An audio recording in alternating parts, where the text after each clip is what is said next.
let's have our last session.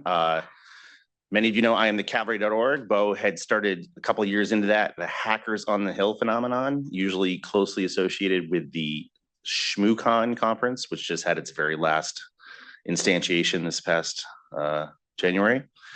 And it gets a little spicier or different or more adventurous every year. And this year we tried a brand new thing called Cyber Policy Shark Tank. I'll tell you a little bit about it.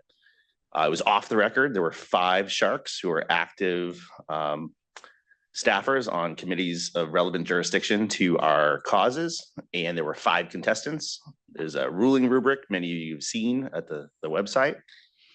And we are very happy to have tried to stretch that private, candid contest and feedback to have a slightly smaller number of final contestants that went through some vetting preliminaries here today on stage. So please be very nice to the sharks because they're taking a big risk being out in public.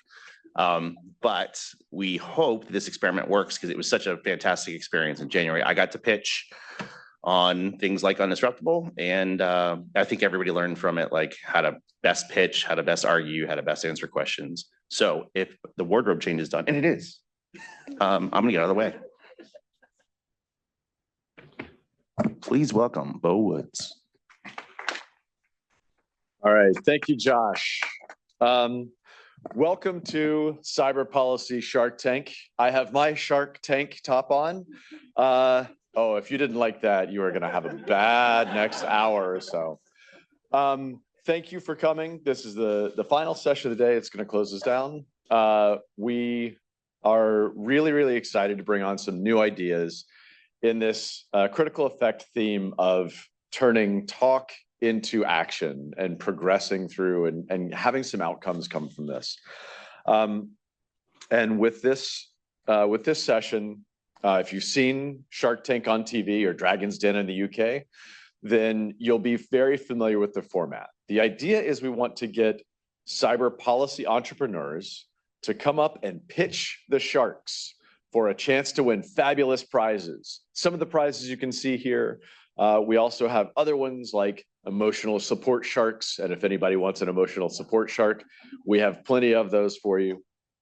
But we've asked them to come up and spend 2 to 3 minutes, 3 to 4 minutes defining the problem statement, saying how their policy idea will help address that problem space, and then how it can be implemented, what they need from the sharks in order to succeed at that. And like with Shark Tank, we hope that the sharks, who are established cyber policy makers from the Hill, and some of the backgrounds include the White House and other really important influential places, will decide to work with them. Instead of financial capital, they'll be giving them their time, their resources, connecting them to their network to make these ideas become a reality. And so that's what we hope to get.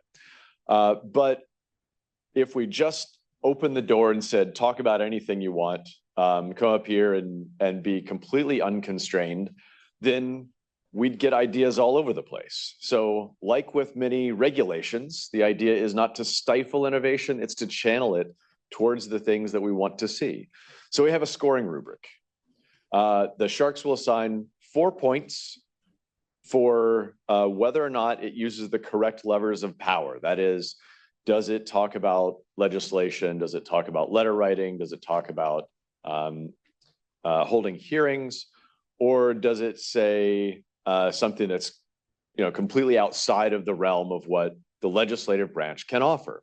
So it's partly a civics lesson. The second scoring we'll give is for whether or not the policy idea addresses the problem that it's supposed to address. Does it actually fix the thing, or does it do something different? The third, that's another 3 points, is it actually implementable? Is this something that can have legs, that can be put into place? Or is it just going to kind of fizzle and die? And then the fourth category, only 1 point, is creativity. And if you're doing the math in the back, yes, that is 11. Our contest goes to 11, just like anything should. And then at the end of this session, we will tally up the scores and award first, second, and third prizes for the contestants, the cyber policy entrepreneurs that get the best job. So without further ado, I would like to bring up our sharks and give them each a couple of minutes to just introduce themselves on stage. Come on up, sharks.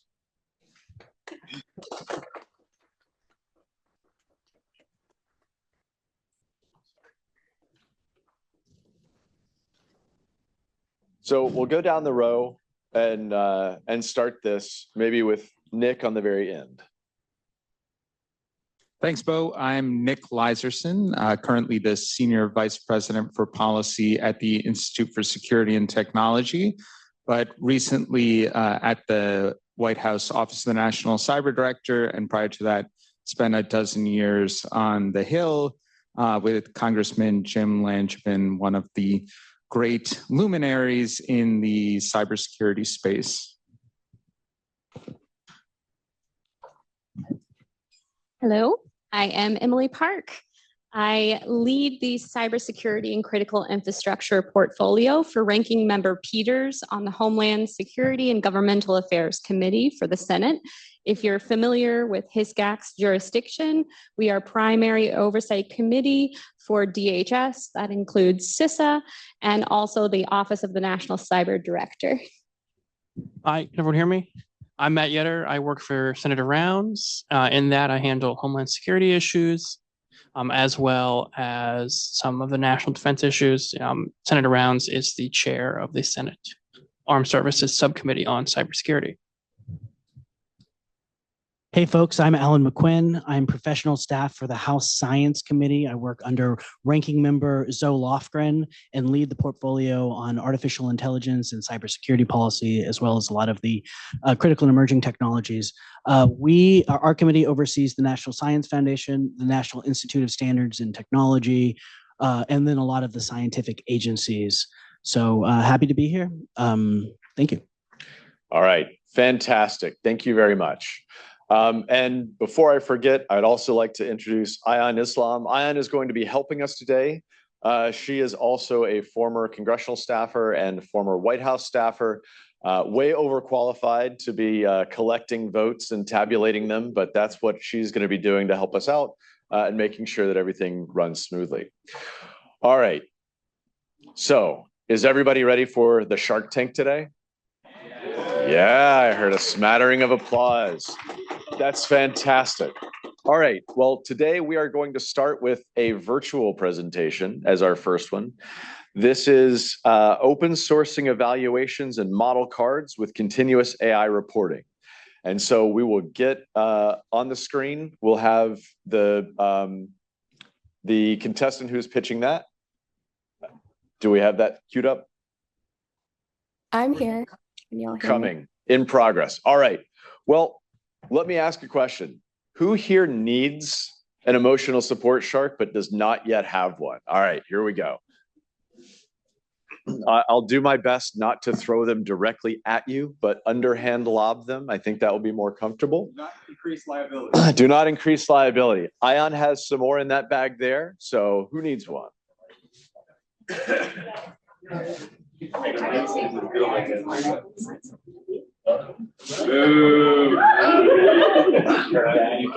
All right, Ayan's giving him out over there.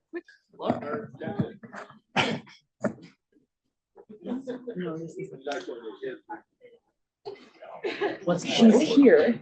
We just heard her.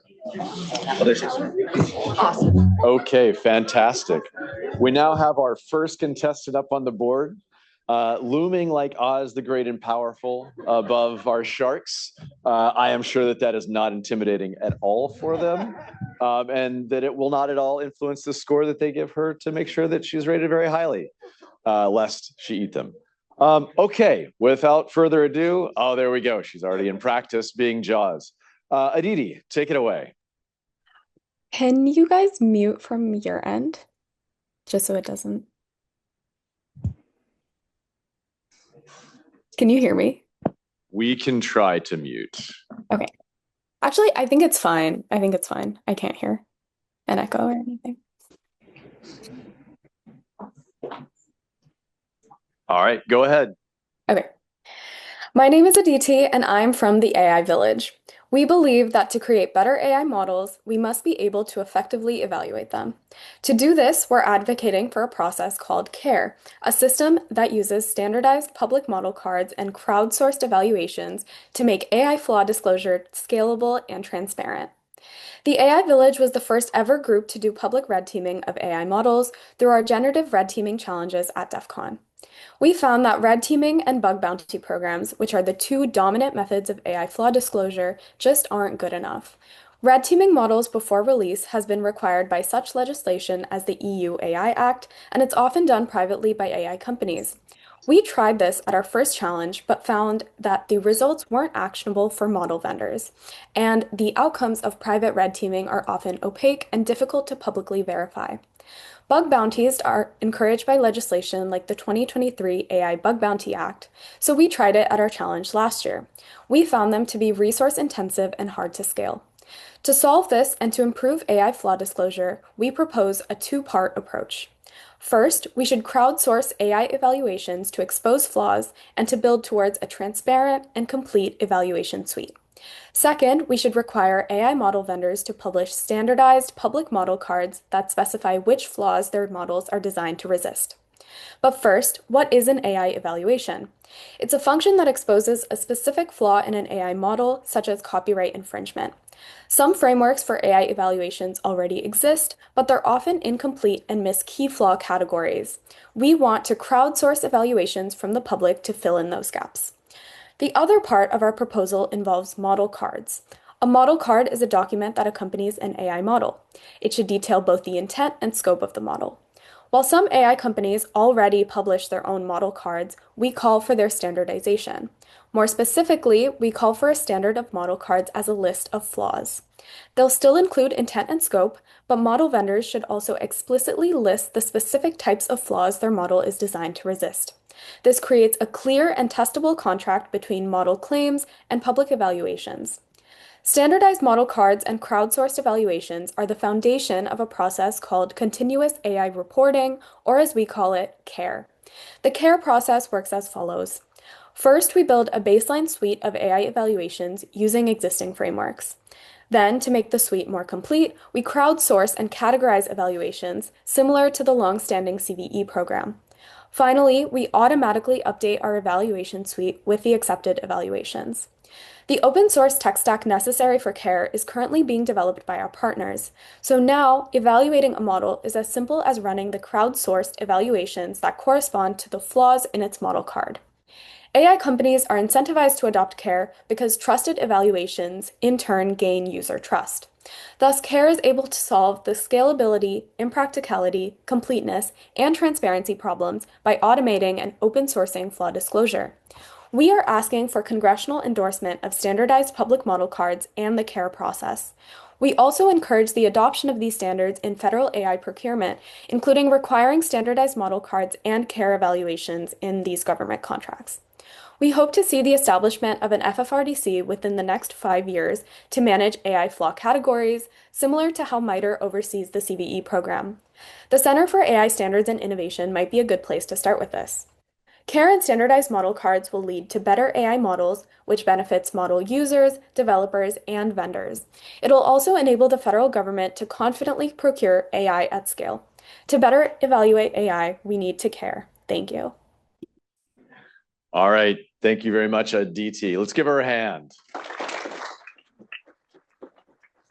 Okay, Sharks, now it is your turn. You have 7 or 8 minutes to ask her some probing questions, ask for clarifications, offer some suggestions that might make you more likely to work with her on these. And it is your turn. Go. And when you do speak, use the microphone. Yes, Emily. Sorry, it took a second to turn on. Hi, Aditi.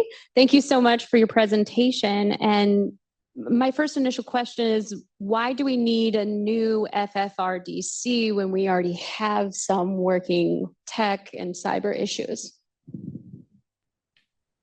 Yeah, so that's a really good question, and that's something that I have been thinking about, and I'm okay with not establishing another FFRDC. But the reason that I didn't think it would be great to do it under existing ones like the CVE program, for example, under MITRE, is because traditional software vulnerabilities are different from AI vulnerabilities. ML models are a lot more complex and probabilistic, so the addressing these issues are a lot more involved and may require different infrastructure because things like the CVE program is just a list of vulnerabilities and apps that are vulnerable to these issues. But what we want is this shared framework to evaluate AI models which can't be done with just a list of flaws and flaw categories. We want this repository of evals that correspond to flaws and the shared standardized model card format. And so we might need different infrastructure to do this, but I'm totally willing to work with y'all on this. Have you looked at the CWE program? Yes, I have. So the CWE program could potentially be have an extra thing like CFEs, which are like categorizing flaws. It could be adapted to do something like that, but again, AI flaws are very different from traditional software weaknesses. So One of the things, the first thing I heard you ask Congress for was an endorsement. What does that look like in your mind of this model? Like, how would Congress endorse this model? yeah, so one method of endorsement is the second ask that I made, which is like encouraging these standardized model cards and care in AI procurement. And I'm not super familiar with how all of that works in DC. This is like very new to me, but I would imagine that an endorsement would be something like accepting these standards and requiring these standards in things that the government, AI models that the government procures. So, I mean, my colleagues on HISGAT can talk about it a little bit in more detail. Uh, but I'll just say that the National Institute of Standards and Technology can promulgate standards that OMB enforces. So to the extent that you want to develop new standards, you could look to NIST to be thinking through model cards, standardized model cards, and then for them to use the promulgation authorities and OMB to enforce it. That makes And let me sense. follow up on that. Sorry. Does this have to be done via legislation? Or, could this be just what you're asking for simply be done via the regulatory process? And, if you think this needs to be done legislatively, help us understand why it specifically would have to be done that way. Yeah. So sorry, can you repeat the last part of your question? I think you got cut off. Yeah. So, I think what you're describing in theory could be done, via the regulatory process. So I would really be interested in hearing your thoughts on why, we should be thinking about solving this problem legislatively as opposed to just letting an agency go through the rulemaking process and promulgating something that leads to this end result. Yeah. So the reason that I was thinking of the legislative process is mostly because of the way that existing bodies have worked in the past. So like MITRE and CVE, like this program would be very similar to that, and that is, from my understanding, through a legislative process.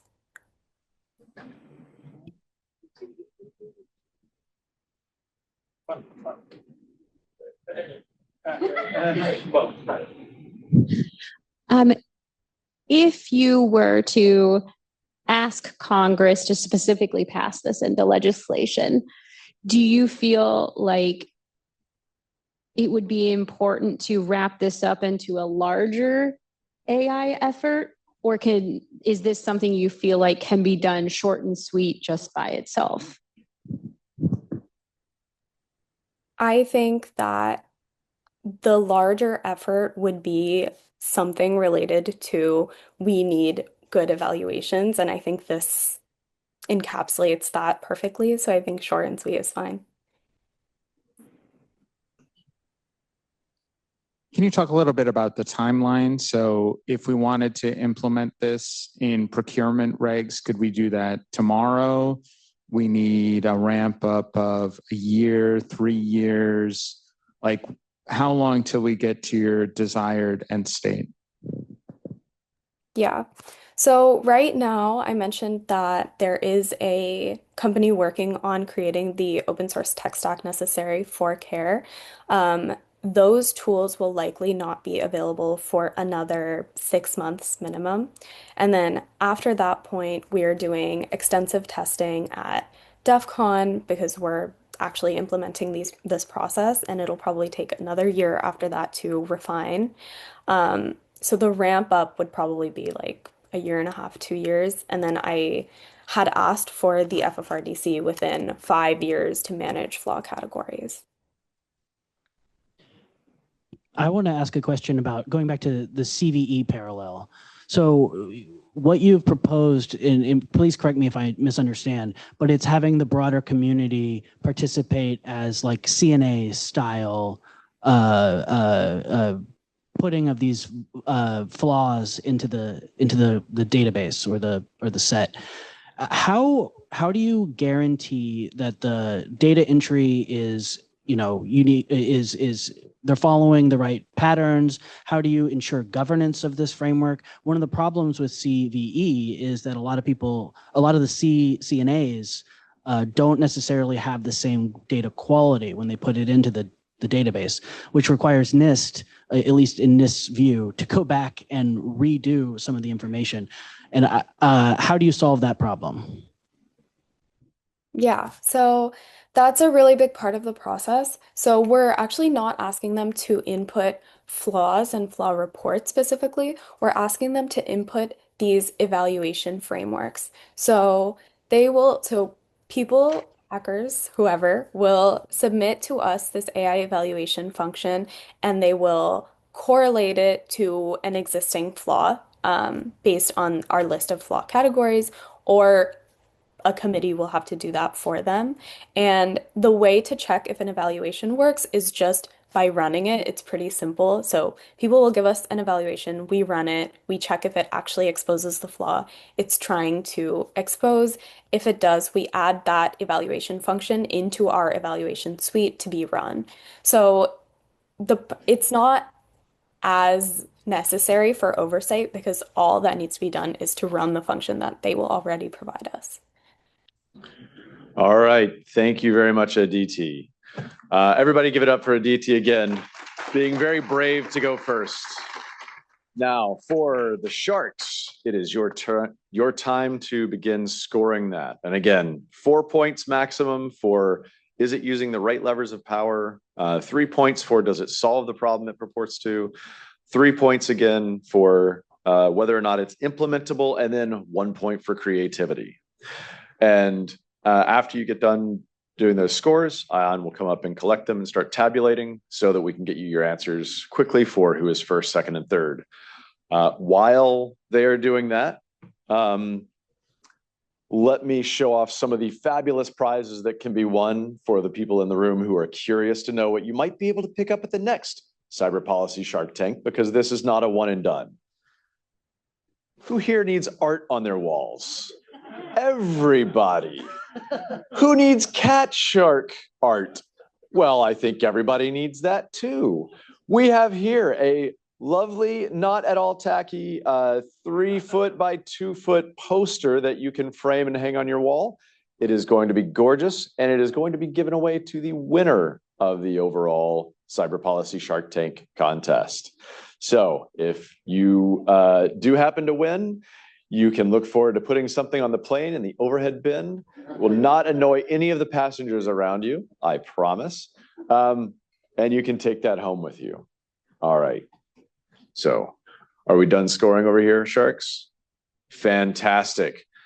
Great. Then let's get up our next contestant. Our next contestant will be bringing us a session entitled, let me pull up my notes, Oversignal, because oversight shouldn't be in conflict with security.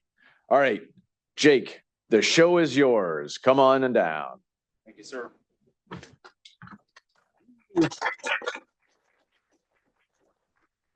Alrighty.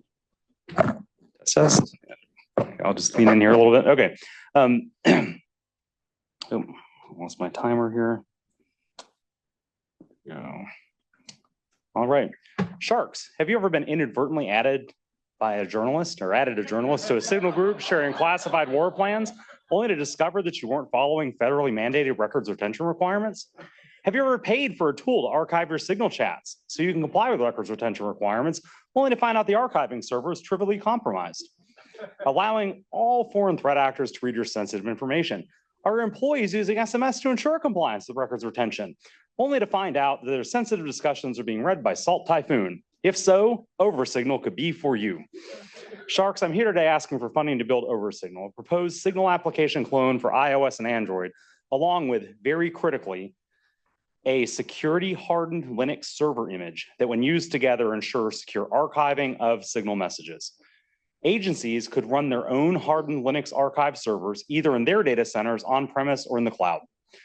Few existing commercial solutions for signal archiving offer on-premise options. The few that do are obscenely expensive and complex to configure. Many of the cloud-based archiving systems are not FedRAMP accredited, including the now defunct telemessage. Right? How'd that one get by the way? Legislative authorities could be used to direct the development of such a system. Appropriations powers, of course, could ultimately be used to create the funding. I also believe that Federal Records Act amendments could require the use of specific messaging applications, reinforcing the need for the retention requirements that we have today. Of course, under various cybersecurity statutes, Congress could frame this as a critical infrastructure protection issue. But the benefits don't stop with federal agencies. Now, the wonderful media panel that we had up here earlier from two reporters, at least from Wired, uncovered that dozens of agencies had purchased telemessage and were using it, a tool that, again, was not FedRAMP accredited. Right? So we have a huge problem here, not only in following our own regulations to ensure data retention, but also, of course, right, with the security of the back-end system itself. We can solve this by building this for the federal government and actually self-funded with savings that these organizations, these agencies, are otherwise spending on these solutions, while simultaneously ensuring that they can self-service for security. But the benefits don't stop with the federal government. We have multiple state and municipal governments that also have records retention requirements, but lack the overall technical complexity or technical acumen to deploy their own systems. Critical infrastructure providers, of course, also could benefit from this. And again, overall, I want to highlight that if we're able to build such a system, we not only ensure better national security, but we also save the federal government money over what's being spent by numerous agencies today. Sharks, thanks for your time, and I look forward to working with you. All right. Thank you, Jake. And now we will hand it over to the Sharks to pelt you with questions and clarifications. Hope you're ready for it. Sharks, take it away. Born ready. Thank you so much. So it sounds to me like you're asking for two things. Mm-hmm. First, Congress compelling agencies to adhere to this new program for communications. And second, appropriations to fund the building of this and maintenance of this. Is that correct? I think probably only the funding is what I'm directly looking for. The federal records retention requirements already exist, providing an option by which the government can use readily available secure messaging platforms that are already familiar to their stakeholders. Certainly they could reinforce that and help advise that that's a desirable option. But I think what I'm asking for primarily is the funding. Right, so if you build it, they will come. Well, demonstrably, there are dozens of federal agencies that already purchased non-FedRAMP accredited and now demonstrably insecure software for this very purpose. So I would argue that, yeah, if we build it, they'll definitely come for free. Well, it's not for free because you're asking for appropriations. Sorry. No, that's fair. No, I mean, effectively that if it's government owned and government provided, effectively, yes, it's arbitrage in the budget, right? Obviously, we're spending in one area to save in another. But I do believe in an overall cost savings to the government year over year, as well as, of course, again, gaining the security of being able to host it in-house within each agency. One flag for you, by the way, great presentation. Thanks. One flag for you is you've mandated or you've pitched a specific outcome. And so policymakers are going to be less inclined to go for your specific, like you need a Linux server for X, right? I would suggest if you were to pitch for like other offices, or think through how to explain that in a way that doesn't say, hey, it doesn't sound like, hey, buy my software, right? Like it's more of a, this is the type of outcome that is needed. This is how you get to that outcome. And then there should be a competitive process to decide what that outcome is. That's fantastic. I appreciate the advice there because that's the engineer in me. Yeah. Transparently. So let me ask this question. I think there's, some people who would say that the federal government just shouldn't be using Signal to communicate in general, right? If we follow the logic of that, right? And for whatever reason, agencies stop using Signal and don't have to use these non-FedRAMP approved derivatives to archive messages. What is the ask then? I certainly understand the thought of, or the desire, right, to move federal agencies off of Signal. I unfortunately don't think it's a reality, and so I kind of hear the question, but would simultaneously note I don't believe that we're in a position where federal agencies are likely to move off of Signal without being provided a secure, widely available alternative. We obviously have secure classified cell phones today for some stakeholders, some of whom aren't using them demonstrably. But then as we move down into other agencies that are communicating very sensitive information, in some cases controlled and classified information. Today we just don't have a good solution for that. So saying move them off a Signal, we don't have folks rank and file that all have a Sectera or what have you, secure BlackBerry. And so, ultimately there we have to provide them some kind of option. Signal is already something that is well understood and doesn't risk, for instance, Salt Typhoon reading their SMS, because we've seen again and again, I'm going to form run and say hacker, right? We've seen again and again what happens when we don't provide folks a secure option. In my mind, this is just choice engineering or government assisted choice engineering. So I think my question is sort of similar to Matt's. There are secure options that are provided to federal employees. It depends on what agency you're in, but maybe in the example that you used as someone who recently worked in the EOP, there are secure messaging platforms that are provided to EOP employees. So is this really an issue of there aren't options out there, or is it an issue of how do we ensure that people are using the options that they have? And if it's the latter, why do we think going from 1 or 3 or 7 options that they already have to 2 or 4 or 8 is going to change the underlying behavior of the users? Yeah, so I suspect that you, like me, have been in a situation where you've had a secure government messaging device and needed to communicate with somebody that didn't have one of those devices. And obviously, again, not communicating classified if we're talking about Signal, but even to communicate sensitive but unclassified information. And so, it's great if we can prepare and say, hey, we have a closed network. Here are the finite number of people that will ever need to message on this network.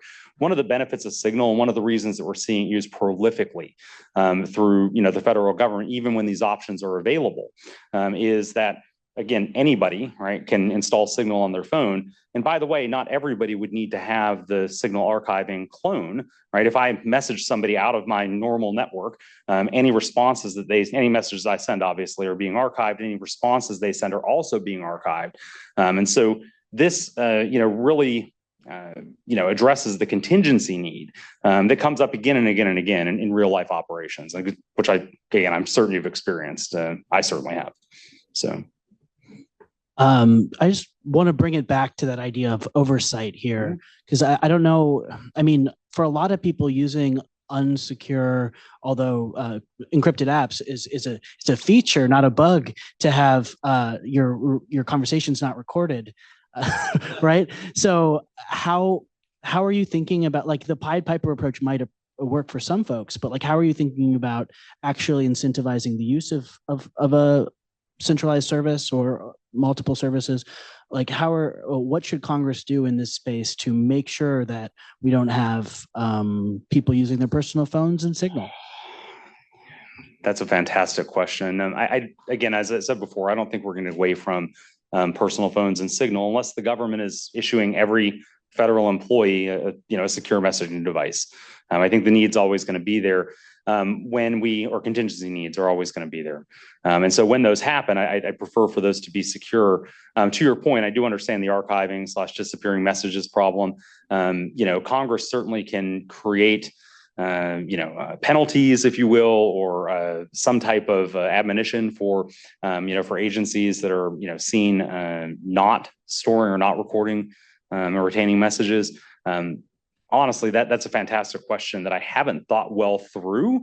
But I think the answer probably starts with, some declaration from Congress saying, here is an available tool so that you can, with no additional individual agency budget expenditure, can comply with the federal records retention requirements. Because now we have agencies where I'm certain that there are people making very, very tough decisions around, do we default back to SMS? Do we simply send a message on Teams? Which again, now I don't want folks logging into their Teams, certainly from government Teams, from a personal cell phone. And so, I think again, this really boils down to some choice engineering, but I haven't thought through how to really force folks into that space. To me, this sounds like it ultimately boils down to human issue, not a tech issue. So if it's a human issue, why can't I just call up a bunch of people from agencies to testify in front of my committee on their choices?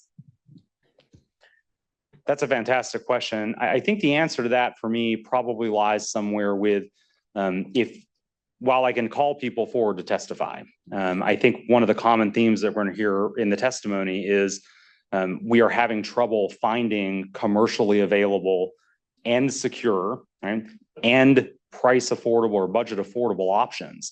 And so I think that's a common theme that you would hear in testimony, again, if everybody's being completely honest.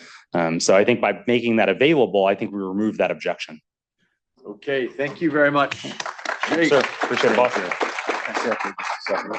All right, Sharks, begin your scoring. And when you're finished scoring passes to Ion, she will collect them. So, Jake, thank you for that. And as the first in-person participant in this, you said that you were born ready to take questions, but how do you prepare and get ready for coming up on stage to do something as possibly nerve-wracking as talking to a bunch of cyber policy experts? Well, I mean, first you picture the sharks in their underwear. That's obvious, right? And so, no, I mean, I think overall, just I guess thinking through the presentation, having a hopefully pretty good flow. Stumbled a little bit at the beginning, right? But now having a pretty good flow set up and then just let it ride. And by the way, having no shame helps a lot, right? So, anyway. All right, thank you very much. Okay, now we have our final participant on Cyber Policy Shark Tank. This is going to be an exciting one. It is also about artificial intelligence. It is Securing America's AI Future, a national strategy for data integrity and behavioral anomaly defense. Daria, come on up to the podium and wow us with your proposal, and more importantly, wow the sharks.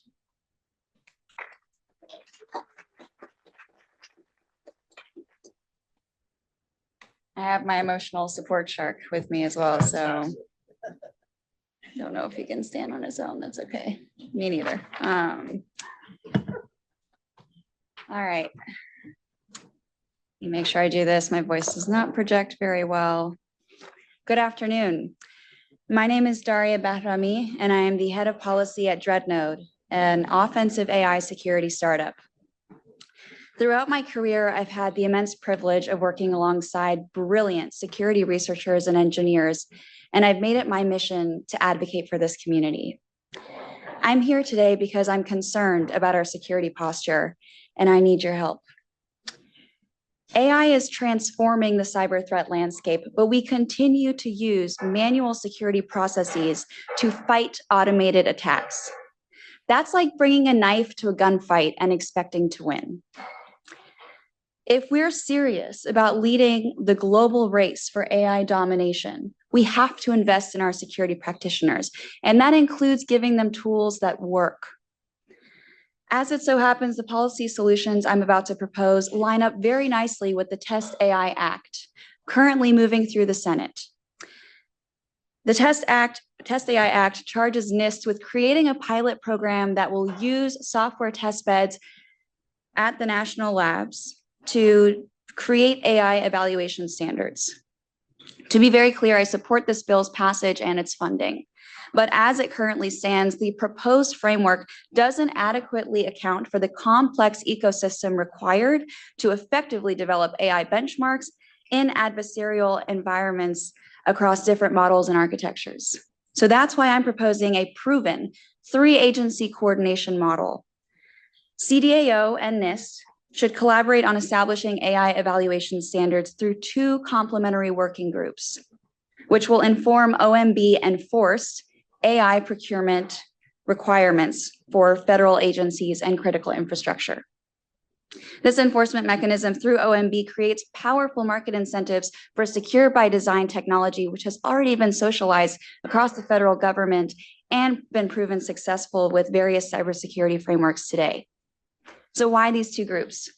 Data quality assurance informs behavioral patterns across different model architectures and deployment contexts. In fact, the foundation of any reliable AI system relies on the quality of its training data. NIST is well positioned to convene developers and data scientists across a variety of model providers to craft and refine evaluations for dataset contamination or hidden biases, to list a couple of examples. The Red Team Working Group would ensure that test environments emulate real-world adversarial conditions. Data quality measurement only works if you test how AI behaves when facing actual threats. CDAO, in close coordination with DIU, can focus on red teaming efforts, potentially by partnering with the national labs for resources, to expose AI failure modes like hallucinations or capability degradation. Without red teaming, we're effectively test driving a car without taking it out of the garage. That's kind of useless. The next 3 to 5 years are critical for America's AI future. The Test AI Act establishes a foundation, but I need your help to champion the coordinated execution model. Specifically, I'm asking for your support in ensuring this legislation explicitly establishes DoD and Commerce research collaboration and positions OMB as the authority to enforce AI procurement standards across federal agencies and critical infrastructure. This isn't just about government efficiency, it's about national security. Without immediate investment in AI resiliency, we risk deploying compromised systems into sensitive operations while adversaries actively exploit these vulnerabilities. The question isn't whether we can afford to build this, it's whether we can afford not to. Thank you so much. Thank you, Daria. And now the Sharks will ask probing, insightful questions to get to the heart of the matter and hopefully come away with something that is an excellent idea that could be implemented. Sharks, take it away. First of all, great presentation. I think your pitch hits on a lot of the underlying legislation that already exists, including National AI Initiative Act that came through our committee a number of years ago. I think one of your major challenges here is jurisdiction in Congress. Yeah. So HASC and SST both cover different parts of this portfolio. In the House and the Senate, it's SASC and the Commerce Committee. Problem is, it's very challenging to move something that would go across both jurisdictions. Mm-hmm. In the last few years in NDAA, it's been a wasteland of everything that's not specifically focused on DoD. Yep. So how do you get all of those committees on board? It's an excellent question. And this is part of the frustration I felt when I was at DARPA, because a lot of the transition efforts to take those technologies out of DARPA, they fall short. There are very few pathways to execute in real time. So I am inclined to think that DoD can offer enough support, at least financially, because they do have a fairly large budget, and I think they could fund a lot of the research efforts here. But I am also inclined to think that a memorandum of understanding or an MOU would probably help the same way that DoD and DOE joined forces through an MOU on space. I think we need to emulate that kind of a partnership. And I realize this pulls a lot of players into the mix, but I do think we need that level of interagency collaboration here, because the same way we've acknowledged that space covers all of these various industry sectors and geographical bounds, there are no geographical bounds in space if you really want to think about it that way. But AI is even more so true of that point. So I would imagine MOUs get DoD to fund it, and go that way. Great answer.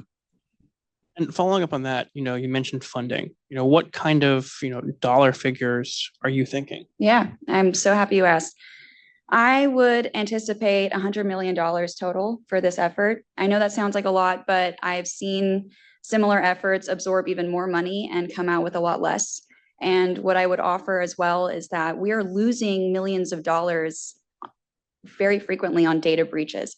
This won't directly correlate with that fix, but just to put this into perspective, the Equifax data breach from 2017, I want to say cost that company $4 billion in total between legal settlements, company value loss, those sorts of things. More recently in 2024, we saw that the average data breach cost about $5 million. Now that might not sound like a lot, but then when you have an average of 3,500 breaches a year, which may or may not be true, but go with me, that's $16 billion in losses every year.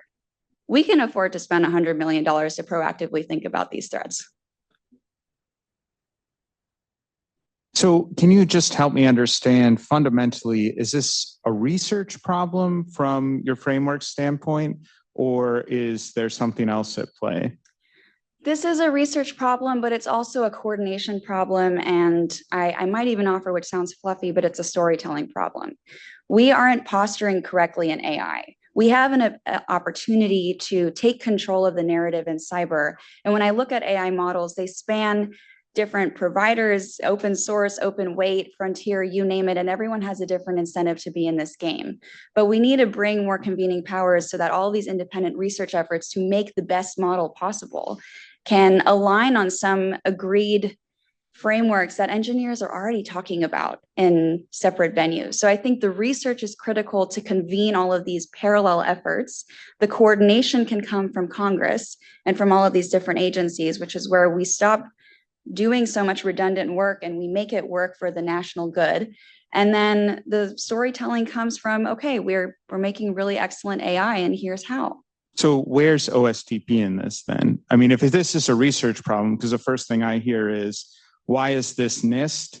NIST does a little bit of research, but they're mostly there to standardize things, which is all of the research is done. We have 10 different ways of approaching it that have gone through development, and now we need to find consensus. And for research coordination, there's an office at the White House that can reach across all of the different research agencies and coordinated efforts. That'd be OSTP. So where are they in this conversation? I'm happy you brought that up, and I think it's a great addition. My intent with focusing on NIST is that NIST already has a working group, and I want to make sure that we're leveraging tools and resources that already exist. We don't need to reinvent the wheel. If OSTP is better positioned to coordinate across all of these efforts, I'm all for it and would love to bring them into the game. I'm sure Michael Kratsios would be a big fan of this level of research. But I think generally speaking, NIST already has the convening power of, I want to say, 200 representatives.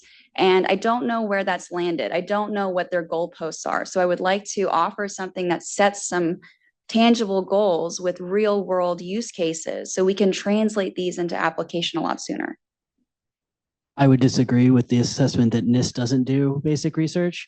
And so would all of their, their Nobel Prizes in quantum physics as well would disagree with that. But I would suggest, so I'm glad that you brought up the consortium.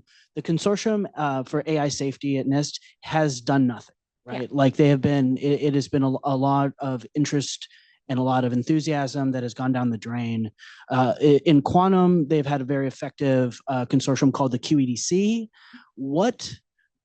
how can you leverage this AI safety consortium for something that's good? What are the principles that should be employed by that consortium to make this effective? And what are the lessons you can learn from some of these other consortia in doing so?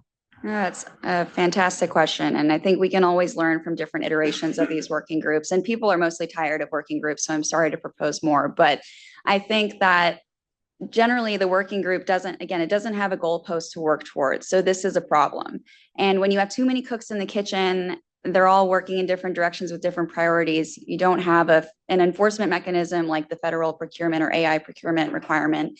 It makes things difficult because we're not going to move at the pace we need to. So what I would suggest is that we need to find a happy medium.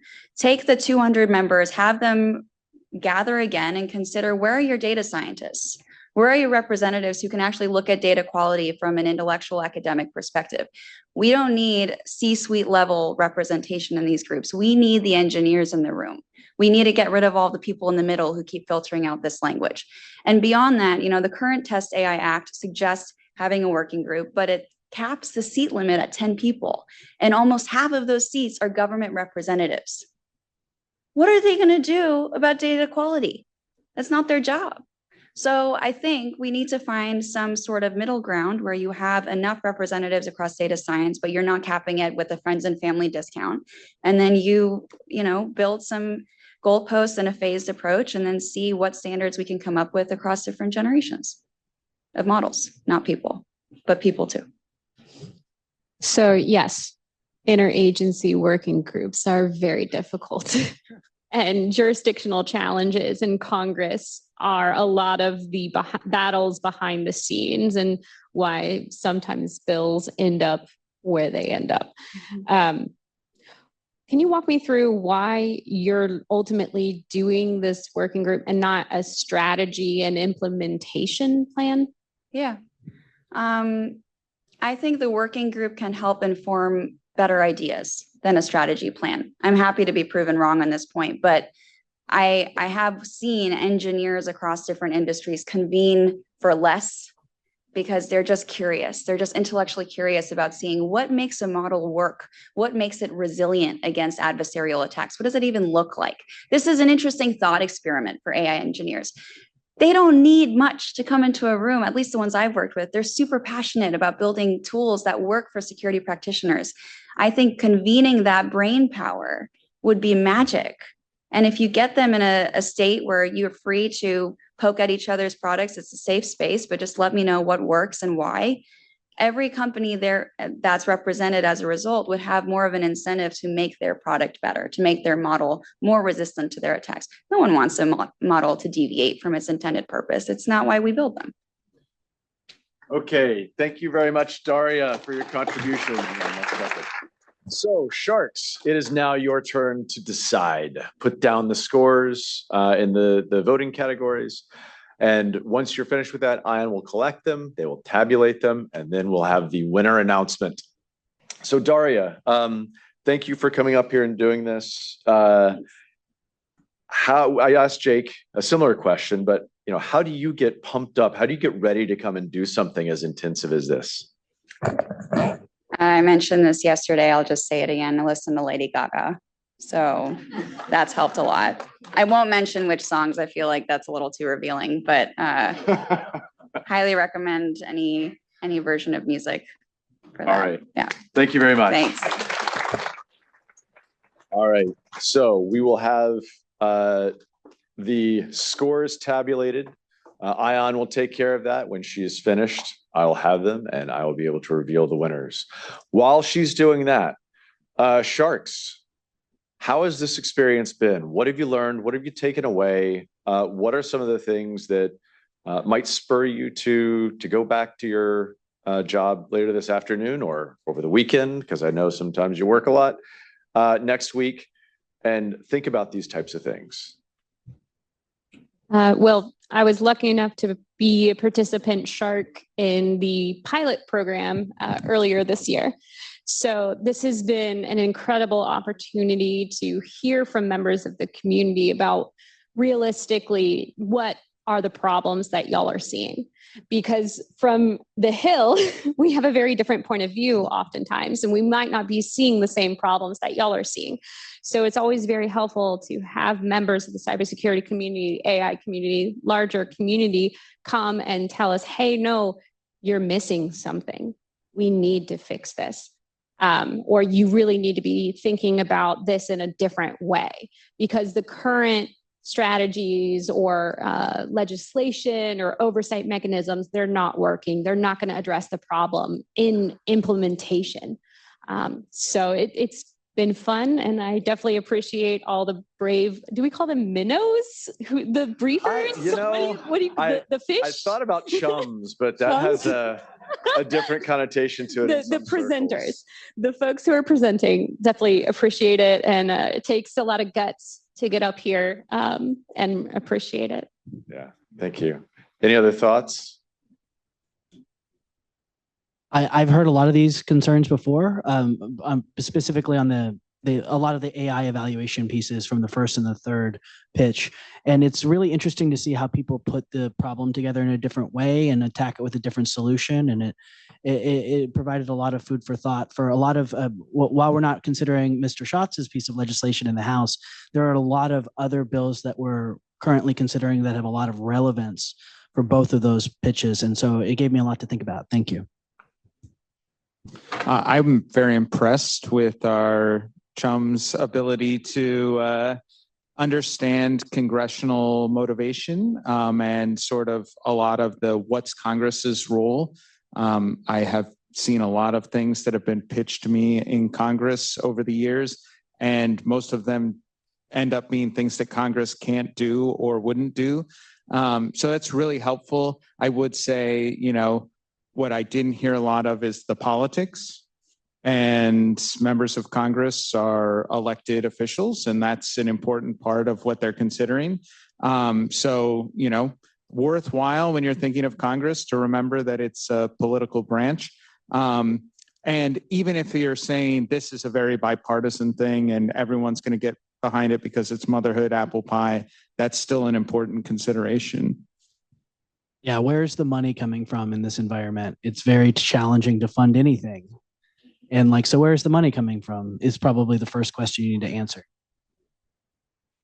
Where's the money coming from? And will this build a bunch of new jobs in your district? Or some other kind of downstream effect? Or an FFRDC. All right. All right. Now is the moment you've all been waiting for. The announcement of the winners. Ion, bring me the list. Okay, the secure envelope. It is secured cryptographically, just as secure as the blockchain. And Signal. And Signal. Where's the journalist in this one? Okay. So for the winners, we have fabulous prizes. For the first, second, and third place, we have JAWS of the appropriate ranking. So first place winner gets the Laserdisc version of JAWS. Second place gets JAWS The Revenge. Third place gets JAWS 3, which I believe in theaters was JAWS 3D. So, if you have your 3D Laserdisc, you can watch it in 3D. All right. So the second runner-up, drum roll, please. All right, the second runner-up is Aditi. Aditi, thank you very much. In addition to the JAWS 3 Laserdisc, you will also receive this fantastic shark-themed blanket that you can throw over yourself while you're curled up on the couch watching the Laserdisc. Our first runner-up, second place, is Jake. Jake, come on up here and receive your prizes. Our cat art doesn't want to stand up, so Alan, you can be our artwork stand, our easel. Here is JAWS The Revenge.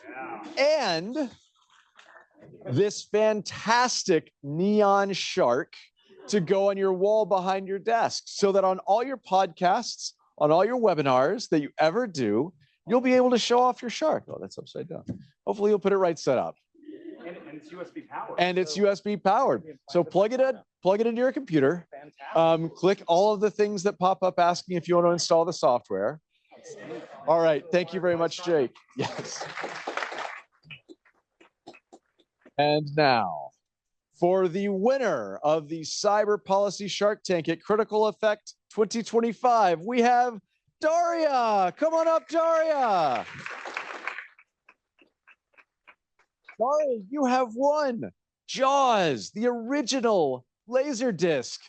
And because you are awesome and number one, you're going to need a bigger boat for this painting of Kitty riding shark. Daria, congratulations. And now I would like you all to thank our sharks for participating and helping out. They do really important, incredible work on stage as well as in their real jobs. Thank you to the sharks. And thank you to Ion, who helped us with all of this. It wouldn't have been possible without her. And to the organizers of this event, who I will now turn it back over to. Thank you very much.